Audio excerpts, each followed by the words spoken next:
Asexual reproduction देखना है और sexual, asexual reproduction in algae, है ना, एल्गी में।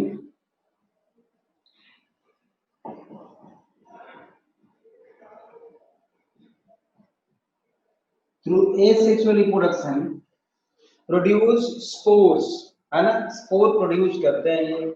And these spores are two type, these spores are two type, ठीक है बेटा। जो फेवरेबल कंडीशन में प्रोड्यूस होता है स्पोर, वो होता है मोटाइल स्पोर्स, है ना, वो होता है बेटा कौन सा स्पोर, मोटाइल स्पोर्स। और दूसरा होता है नॉन मोटाइल, नॉन मोटाइल। मैंने बोला आपसे अच्छी तरह से याद रखना है बेटा कि motile spores produce during favourable condition, याद रखना है फेवरेबल कंडीशन, है ना। और non motile spores produce during unfavourable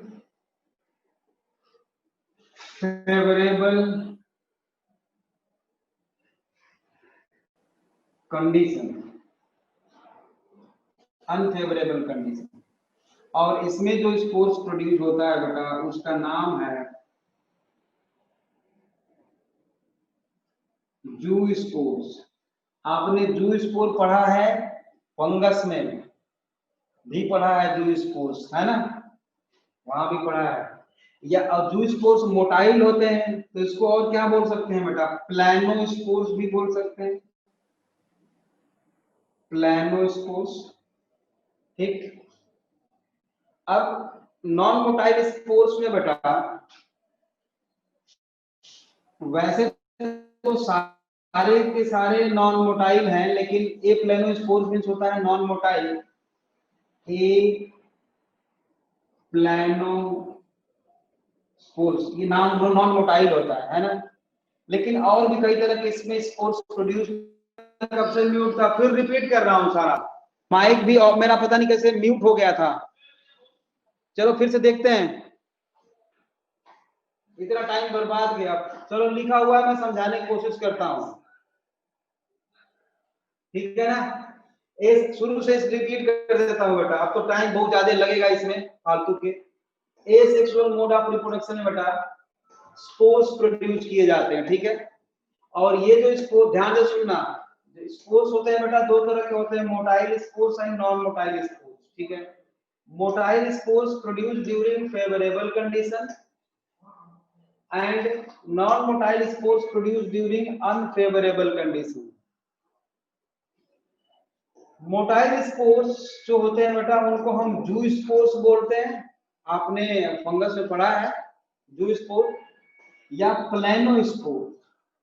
इसका ना तो डायग्राम मुझे बनाना है ना इसके बारे में आपको बताना है, आप जानते हो कि जू स्पोर्स क्या होते हैं। मोटाइल स्पोर्स होते हैं, जर्मिनेट करेंगे और प्रोड्यूस कर देंगे न्यू एल्गी, और ये फेवरेबल कंडीशन में बनते हैं, ये इंपॉर्टेंट है। यहां इधर देखो, non motile spores unfavourable condition में बनाए जाएंगे। नॉन मोटाइल को हम ए प्लेनो स्पोर्स भी बोलते हैं। वैसे सारे के सारे ए प्लेनो स्पोर्स है, लेकिन ए प्लेनो स्पोर्स के नाम से भी स्पोर बनता है। Aplanospore, hypnospore, akinete and palmella stage. Aplanospore की वॉल जो होती है बेटा थिन वॉल होती है, और हमें पता है कि ये अनफेवरेबल कंडीशन में है, बनते हैं। तो ये फिलामेंटस एल्गी है मान लो ये, ठीक है। इसमें कि एक सेल बाहर से निकली और इसकी वॉल थिन है और अपने आप को बचा लिया इसने, वॉल तो थिन है इसको, ठीक है ना, नॉन मोटाइल है, इसको हम ए प्लानोस्पोर्स बोलते हैं, है ना। ये ग्रीन एल्गी में सारे पाए जाते हैं, बस नाम आपको याद रखना है, ग्रीन एल्गी में पाए जाते हैं। हिप्नोस्पोर्स की वॉल जो है थिक होती है बेटा, और हिप्नोस्पोर किसको बोलते हैं बेटा, ये फिलामेंटस एल्गी से एक सेल बाहर निकली, थिक वॉल डेवलप हो गया, इसका वॉल बहुत थिक हो गया बेटा, मोटा हो गया। यहाँ पे मैंने एक नंबर लिखा है, यहाँ पे 2 नंबर, यहाँ पे 2 नंबर लिखा है, मतलब थिक वॉल डेवलप कर लिया, ये हिप्नोस्पोर है। इसी फिलामेंटस एल्गी में से मान लो 2-3 सेल्स बाहर निकल जाए और अपनी वॉल को थिक बना ले बेटा, देख रहे हो। और during this phase they develop thick wall, है ना। इससे क्या होगा, ये अनफेवरेबल कंडीशन से अपने आप को प्रिवेंट कर सकते हैं, ठीक बात है। इनको हम डोरमेंट फेज भी बोलते हैं। डोरमेंट फेज इसलिए बोलते हैं बेटा, जैसे कि सीड होती है, सीड जैसे कि चने का सीड मैंने यहाँ पे बनाया था, ठीक है ना। अब ये सीड है, आज मेच्योर हो गई प्लांट में ये, तो 6 महीना 1 साल के बाद भी अगर इसको जर्मिनेट करना चाहे तो हो जाएगा। तो after maturation of seed, period between after maturation of seed and germination, germination और मैच्योरेशन ऑफ सीड के बीच का जो पीरियड होता है बेटा, उसको हम बोलते हैं dormant phase of the seed. मतलब उसमें सीड सोया हुआ है, सुप्तावस्था है ना। 1 साल तक चुपचाप पड़ा हुआ है, उसमें कोई मेटाबॉलिक एक्टिविटी नहीं हो रही है, कोई सेल डिवीजन नहीं हो रहा है। इस फेज को हम बोलते हैं बेटा सीड का डोरमेंट फेज है। उसी तरह से इस स्पोर्स में भी बेटा डोरमेंट फेज आ जाती है अनफेवरेबल कंडीशन में। जैसे ही फेवरेबल कंडीशन जब आएगी, तभी these spores are germinate and produce new algae. Last one है बेटा, ये एक काइनेट है, 3 नंबर लिखा है मैंने, ये काइनेट है। लास्ट वन है पामेला स्टेज। पामेला स्टेज का एग्जांपल है बेटा क्लेमाइडोमोनास। ये मैंने क्लेमाइडोमोनास बनाया हुआ है, ऐसा होता है क्लेमाइडोमोनास, यूनिसेलुलर है, इसमें 2 फ्लैजेला होते हैं बेटा। जैसे ही अनफेवरेबल कंडीशन आएगी, ये फ्लैजेला अपना लूज कर देगा और थिक वॉल डेवलप कर लिया, और ये इसको हम बोलते हैं पामेला स्टेज, ठीक है। थिक वॉल डेवलप कर लिया, अपने को सेव कर लिया, लेकिन अंदर अंदर न्यूक्लियस का डिवीजन चल रहा होता है। जैसे ही फेवरेबल कंडीशन आएगी, जैसे ही फेवरेबल कंडीशन आएगी बेटा, देख रहे हो ये जो है साइटोप्लाज्म के साथ, मतलब सेल बाहर आएगी, इसी को ये क्या है, स्पोर्स हैं, and germinate and produce new Chlamydomonas. तो ये जो स्टेज थी वो पामेला स्टेज थी। तो मुझे लगता है कि एल्गी में ए सेक्सुअल मोड ऑफ रिप्रोडक्शन में केवल आपको ये स्पोर्स के नाम याद होने चाहिए बस। आगे बढ़ते हैं, है ना। अब सेक्सुअल मोड ऑफ रिप्रोडक्शन की तरफ एल्गी का। अभी तक सिलेबस कहाँ गया होगा यार, इतना डिले हो गया आज तो। सेक्सुअल रिप्रोडक्शन, है ना। सेक्सुअल रिप्रोडक्शन में बेटा एक लाइन हमें लिखना पड़ेगा यहाँ, सेक्स ऑर्गन्स। इसमें कैसे होता है बेटा, यूनी सेलुलर एंड जैकेटलेस ओपन, है ना। यूनिसेलुलर एंड जैकेटलेस एक्सेप्ट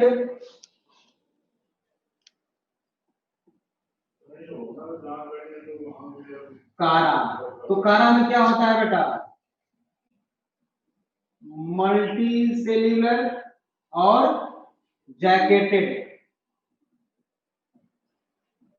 कारा में बेटा कैसा होता है, कारा भी एल्गी है, उसमें होता है multi cellular and jacketed sex organ होते हैं, ठीक है। अब देखो, जो सेक्सुअल रिप्रोडक्शन होता है ना, वो 3 तरीके से होता है। Sexual reproduction by 3 means, 3 type का। पहला नंबर 1 आइसोगैमी, आइसोगैमी। दूसरा है बेटा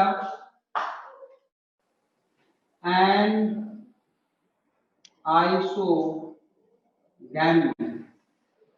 और तीसरा है बच्चों ऊगैमी। ऊगैमी क्या क्या लिखा मैंने, isogamy, anisogamy and oogamy. बेटा इसमें डिफरेंस क्या है, आइसो और मतलब बराबर एक जैसा, एन आइसो मतलब डिसिमिलर, है ना। मतलब क्या हुआ, isogamy when male and female gamete are similar, when male and female gamete क्या हो बेटा, सिमिलर हो, मेल और फीमेल गैमीट बिल्कुल बराबर हो, एक जैसे हो, सिमिलर हो, तो अगर वो फ्यूज करके मतलब उनका फ्यूजन होता है तो उनको हम आइसोगैमी बोलेंगे। एनाइसोगैमी में क्या होता है बेटा, डिसिमिलर होते हैं, फीमेल मोटाइल या मेल मोटाइल मतलब कि डिसिमिलर होते हैं, है ना।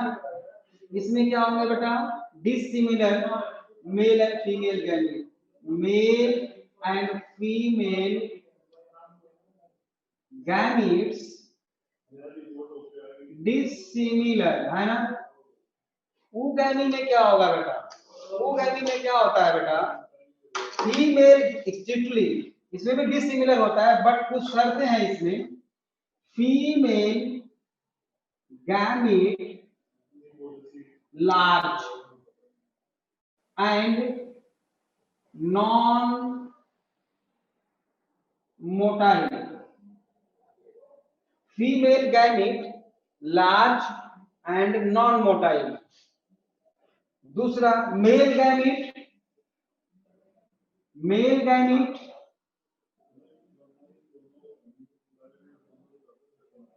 Small and smaller and motile, उल्टा हो गया, स्ट्रिक्टली मेल गैमीट छोटा होगा और मोटाइल होगा, फीमेल गैमीट बड़ा होगा और नॉन मोटाइल होगा। And fertilization must occur in, तीसरी शर्त, fertilization must be occur in reproductive organ in female, है ना, रिप्रोडक्टिव ऑर्गन इन फीमेल, बाहर नहीं, बॉडी के बाहर नहीं, अंदर, तो इसको बोलेंगे बेटा हम ओगैमी। वहां तक दिख रहा है ना, हाँ दिख रहा है। बताओ तीनों में डिफरेंस समझ में आया आप लोगों को, तीनों में डिफरेंस समझ में आ गया बच्चों, ठीक है, गुड। अब बेटा ठीक है, अब एग्जांपल देखते हैं,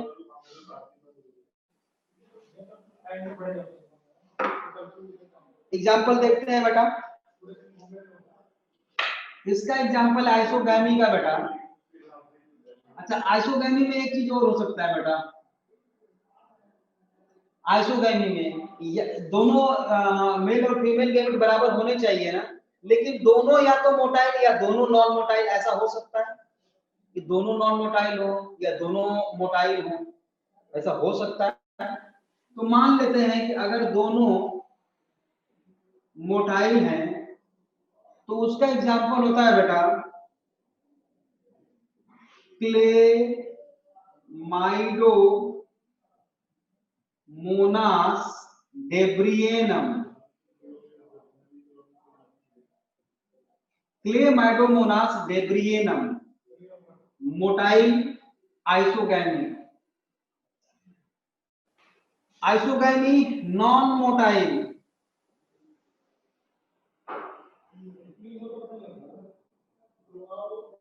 का एग्जांपल है बेटा स्पाइरोगाइरा,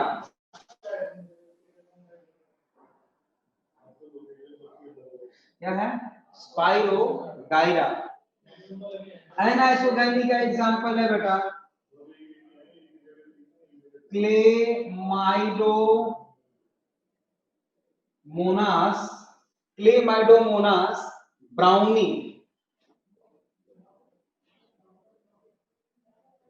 देख लो क्लेमाइडोमोनास यहाँ भी है यहाँ भी है, लेकिन यहाँ पे डेब्रियनम है, यहाँ पे क्या है, ब्राउनी है, ठीक। और इसका एग्जांपल देखो,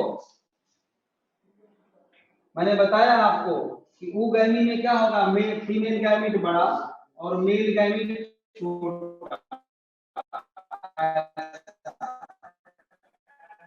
ना, और मोटाई इसका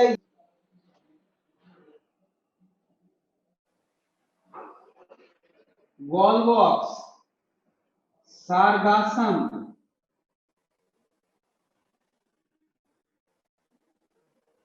फ्यूकस,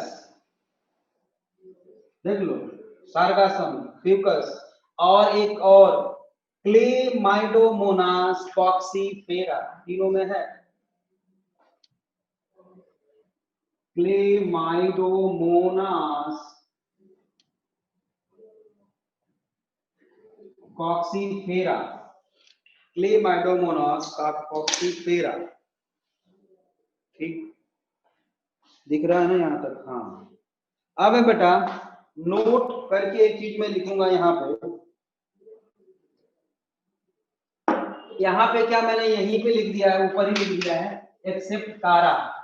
तो कारा में क्या होता है बेटा, कारा में मल्टी सेलुलर है और जैकेटेड होता है, मतलब ये स्टेम लाइक स्ट्रक्चर है, रूट और स्टेम और लीफ तो होते नहीं इसमें, स्टेम लाइक स्ट्रक्चर है।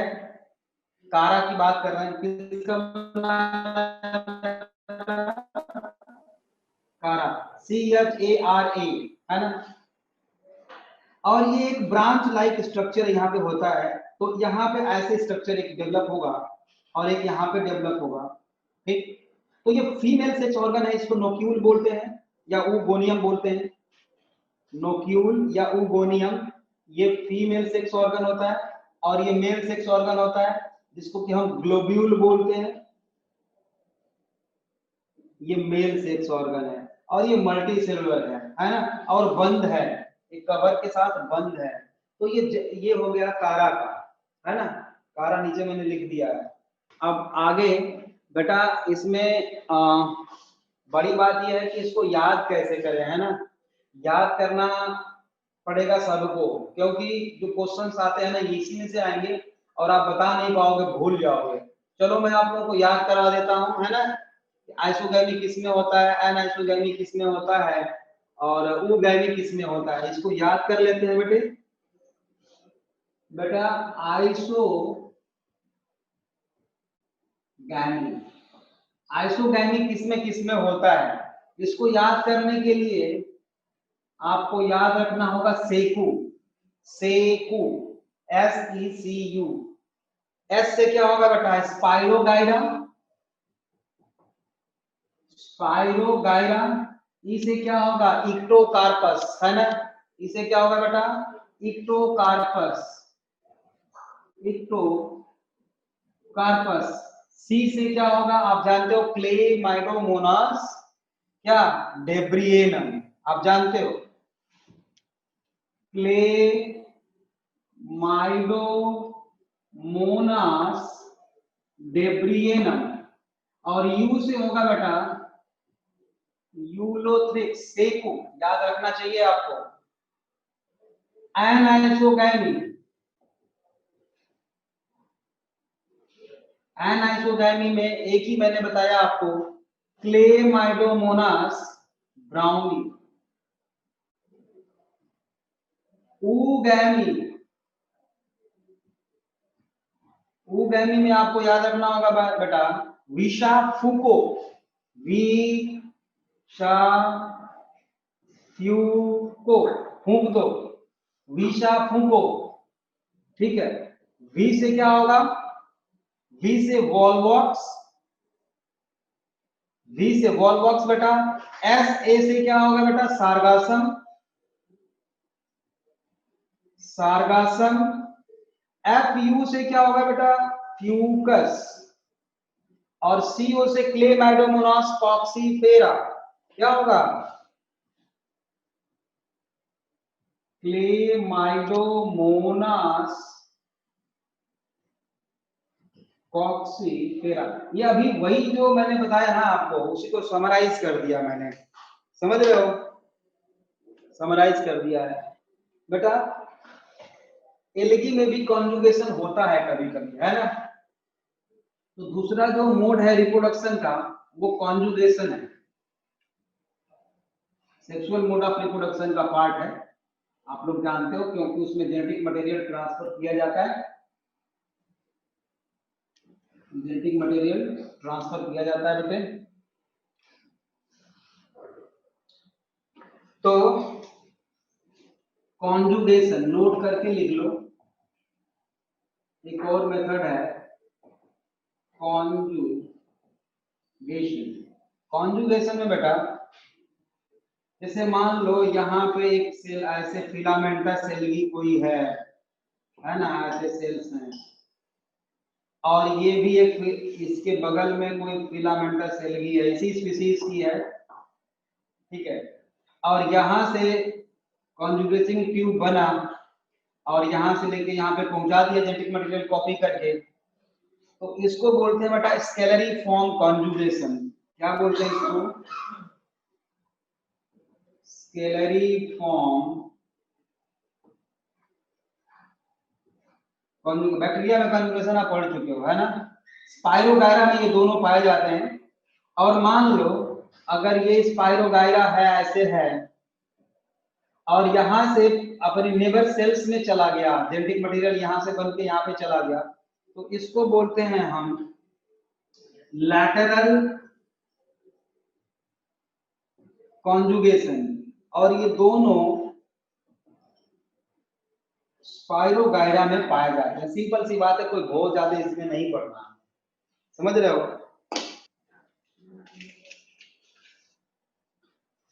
बेटा। अब एलगी का क्लासिफिकेशन हम लोग पढ़ेंगे ना, क्लासिफिकेशन।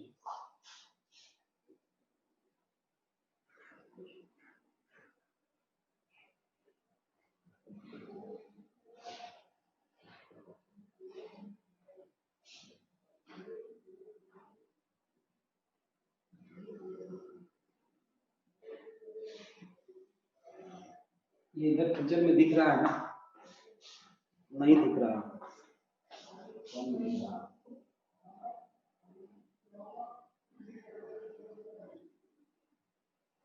यहाँ से दिख रहा होगा।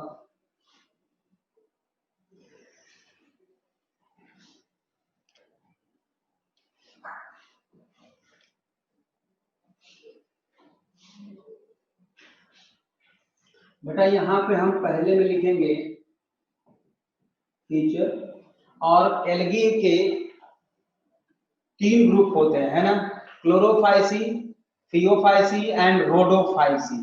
क्या बोलते हैं इसको? पहला है बेटा क्लोरोफाइसी, दूसरा है फाइयोफाइसी,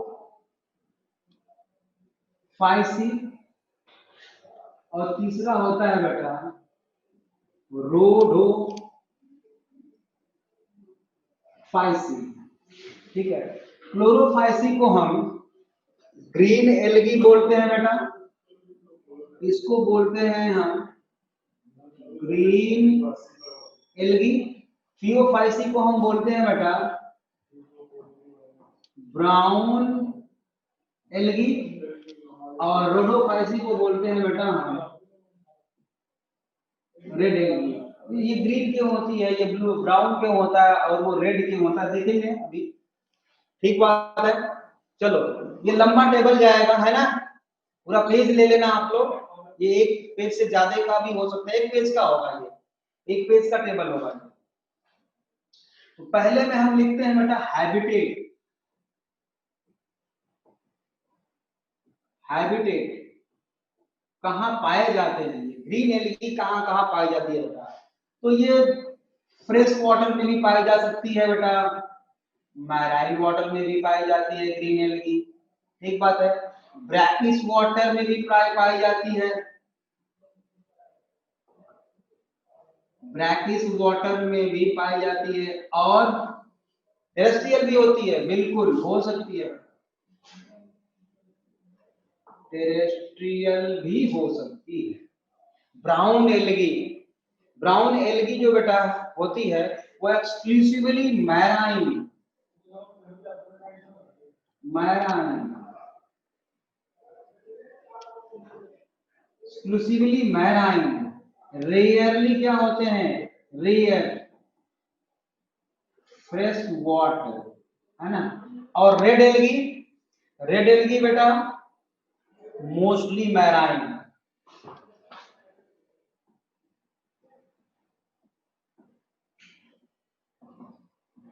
ठीक,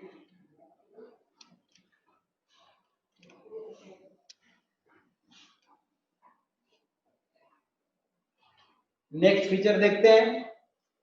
एग्जाम्पल जो बहुत परेशान करता है बच्चों को कि सबके एग्जाम्पल्स हम याद कैसे करें, तो बेटा कोई बात नहीं, कोशिश करते हैं या एग्जाम्पल याद करवाने की। क्लोरोफाइसी के एग्जाम्पल से बेटा आपको याद रखना है यूवीएस ट्रिपल सी, यूवीएस, यूवीएस ट्रिपल सी, ये नाम याद रखना है, यूवीएस ट्रिपल सी। यूवीएस, यू से क्या होगा बेटा, वॉल्वॉक्स, वॉल्वॉक्स। वी से क्या होगा बेटा, वी से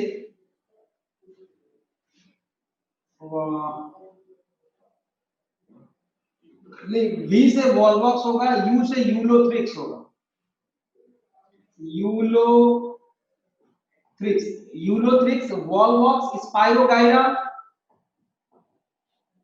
स्पाइरोगाइरा। और ट्रिपल सी, ट्रिपल सी से क्या होगा, क्लेमाइडोमोनास, क्लोरेला, क्लेमाइडोमोनास,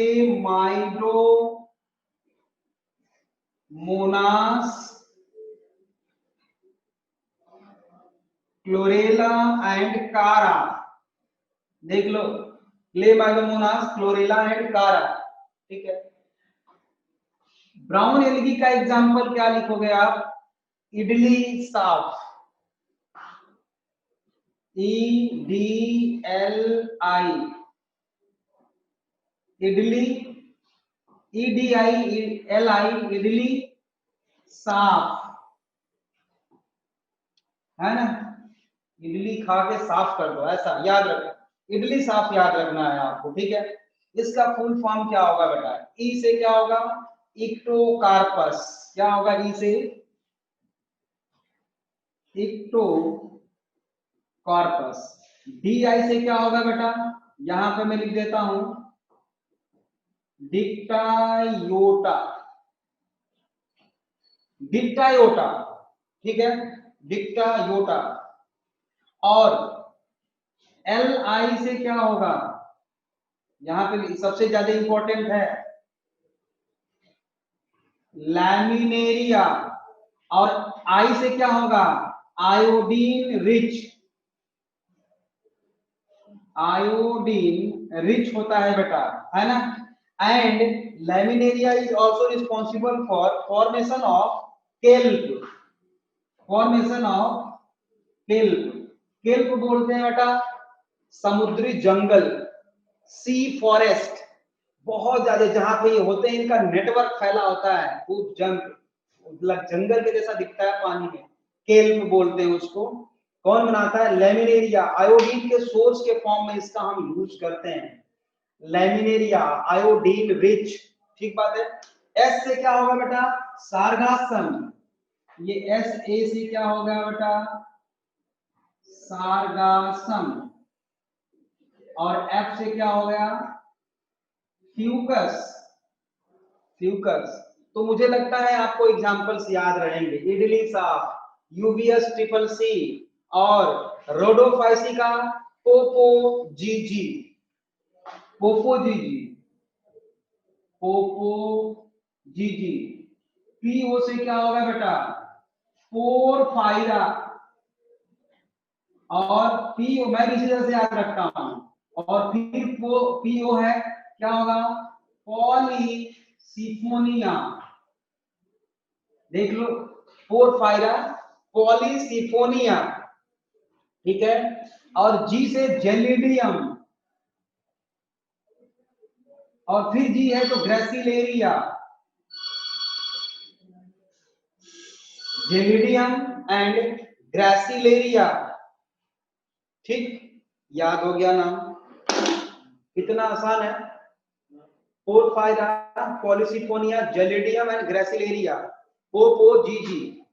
बहुत आसान है ना, बहुत आसान है भाई। तो ये एग्जांपल्स याद होने चाहिए आपको, बहुत सारे क्वेश्चन पूछते हैं बेटा इसमें से नीट में भी, तो मुझे लगता है आपको याद हो जाएगा। नेक्स्ट फीचर लेते हैं, सेल्यूलर ऑर्गेनाइजेशन। नेक्स्ट फीचर है बेटा सेल्यूलर ऑर्गेनाइजेशन। यहां तक दिख रहा है ना, सेल्यूलर ऑर्गेनाइजेशन। अबे सेल्यूलर ऑर्गेनाइजेशन नेक्स्ट फीचर मैंने लिखा हुआ है। तो बेटा ग्रीन एल्गी यूनिसेलुलर भी हो सकता है, मल्टीसेलुलर भी हो सकता है बेटा, और क्या कॉलोनियल भी हो सकता है। ये कॉलोनियल भी हो सकते हैं, ठीक। ब्राउन एल्गी, ब्राउन एल्गी केवल क्या होते हैं बेटा, they are only multi cellular, देख लो, ठीक है। और red algae some are unicellular, लेकिन मोस्टली क्या होते हैं ये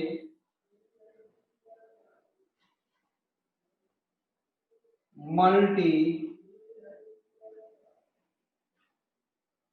cellular, mostly they are multi cellular. चल रहा है ना ठीक ठाक, गुड। नेक्स्ट फीचर देखते हैं, पिगमेंट्स।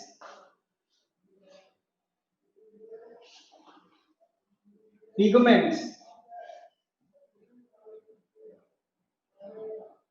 पिगमेंट्स बेटा, इसमें क्लोरोफिल ए, देखो chlorophyll a, chlorophyll a, chlorophyll ए, ऐसे लिखते हैं। तीनों में लिख दिया मैंने, याद करने का तरीका भी यही है। फिर इसमें मैंने बी लिख दिया, इसमें सी लिख दिया, और इसमें डी लिख दिया। मतलब कि क्लोरोफाइसी में a, chlorophyll a, chlorophyll b पाया जाएगा।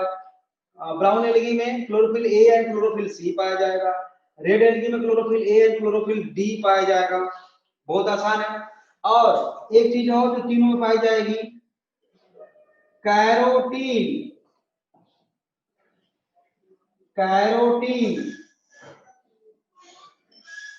कैरोटीन तीनों में पाई जाएगी, ठीक। अब अकॉर्डिंग टू एनसीईआरटी, एनसीईआरटी के अकॉर्डिंग बेटा क्लोरोफाइसी का जो क्लोरोप्लास्ट होता है बेटा, क्लोरोप्लास्ट वो कैसा होता है, लिखो।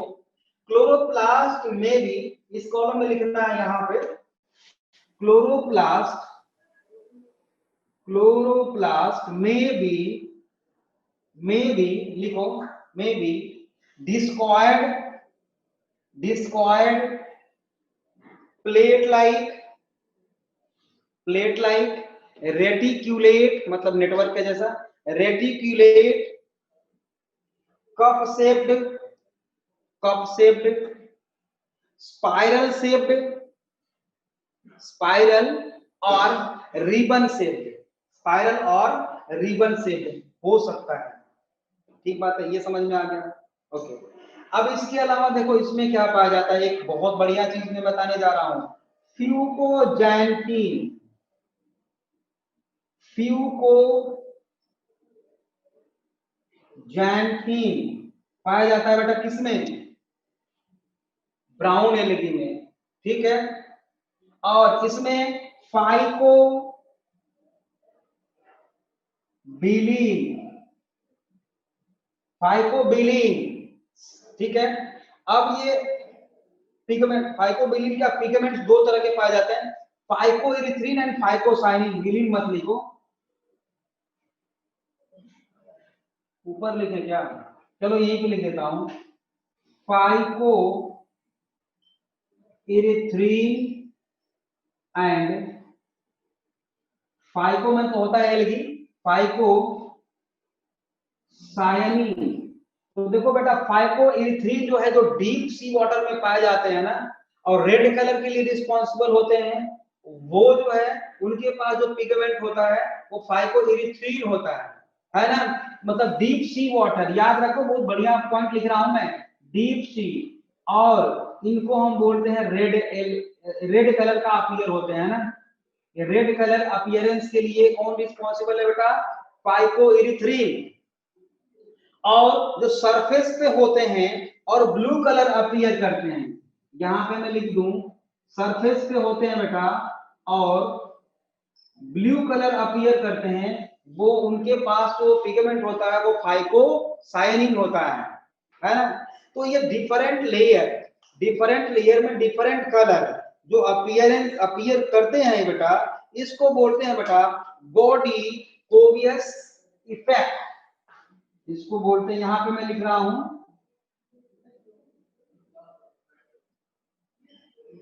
गॉडीकोव्स, GODIKOVS इफेक्ट। गॉडीकोव्स इफेक्ट मतलब डीप सी वाटर में बेटा फाइकोइरिथ्रिन ज्यादा होगा, और सरफेस पे जो होंगे रेड एल्गी उनमें फाइकोसाइरिन होगा। वो ब्लू कलर अपीयर करते हैं, जो डीप में होते हैं वो रेड कलर अपीयर होते करते हैं। तो इसको इफेक्ट को बोलते हैं गॉडीकोव्स इफेक्ट। ठीक बात है, मेरे साइंटिस्ट थे, उन्होंने अपने नाम पर रख दिया था। नेक्स्ट है बेटा रिजर्व फूड। मुझे लगता है एलडी कंप्लीट नहीं हो पाएगी क्योंकि आपकी भी क्लास है नेक्स्ट थोड़ी देर में, और मैं कितना भी करूंगा तो समझ में आएगा नहीं, आप लोगों को खत्म तो हो नहीं पाएगा। तो रिजर्व फूड से हम आगे नेक्स्ट क्लास में कर लेंगे। यहां तक सबको समझ में आया क्या बच्चों? यहां तक समझ में आ गया? बहुत अच्छा, थोड़ा सा बच्चा है, अगली क्लास में कर लेंगे। Good good good good good.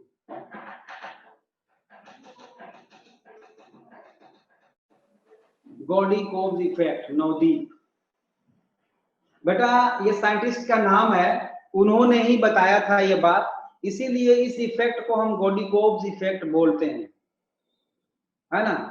Gaidukov's effect बोलते हैं, उन्होंने बताया था इसलिए, और कोई इसमें बात नहीं है। जो डीप सी वाटर में रहते हैं ना, डीप सी वाटर में रहते हैं बेटा, वो उनके पास फाइकोइरिथ्रिन होता है, रेड कलर का के दिखते हैं पिगमेंट के कारण, और जो सरफेस पे होते हैं वो फाइकोसाइनिन है उनके पास होता है। तो इतना काफी है। तो ठीक है बच्चों, नेक्स्ट क्लास में मिलते हैं, तब तक के लिए ठीक है, ओके।